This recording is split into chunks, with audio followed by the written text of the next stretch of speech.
In a mixture of BaCl2 and MgCl2, mole fraction of BaCl2 is 0.3. Mass percentage of BaCl2 in given mixture is. Similar इस question को भी करने के वही दो तरीके आप लगा सकते हैं, ठीक है, जो अभी मैंने लगाए वे सेम तरीका, सेम एग्जांपल है, बस BaCl2 और MgCl2 कर दिया, ठीक है। क्या कर सकते हैं, चलो सेकंड तरीके से करते हैं।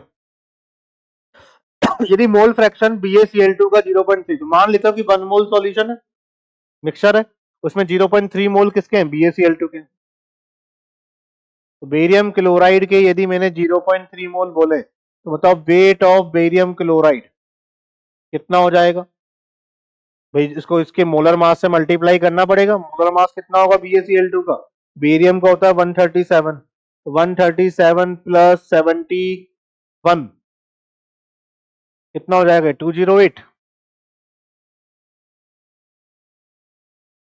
ठीक। तो ये कितना आ गया वेट ऑफ BaCl2,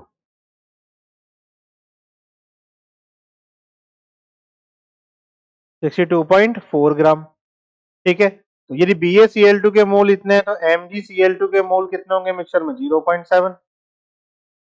तो MgCl2 का वेट कितना हो जाएगा, इसके मोल इनटू इसका मोलर मास कितना होगा, 95। तो वेट ऑफ MgCl2 कितना आ गया, 66.5 ग्राम, ठीक है। तो बताइए वेट ऑफ सॉल्यूशन कितना हो जाएगा, weight of BaCl2 62.4 plus weight of MgCl2 66.5 तो कितना आ जाएगा ये 128.9 ग्राम, ठीक है। सिंपल तरीका है ये दूसरा तरीका जो बताया था ये थोड़ा सिंपल तरीका और थोड़ा लॉजिकल भी तरीका है। बाकी आप पहले तरीके से भी अपना सकते हो कि भाई आप पहले इनके मोल फ्रैक्शन का रेशो लो, जो मोल फ्रैक्शन का रेशो होगा भाई मोल का रेशो होगा, मोल से आप क्योंकि 100 ग्राम सॉल्यूशन मान लो तो एक x ग्राम हो जाएगा, दूसरा 100 माइनस x हो जाएगा।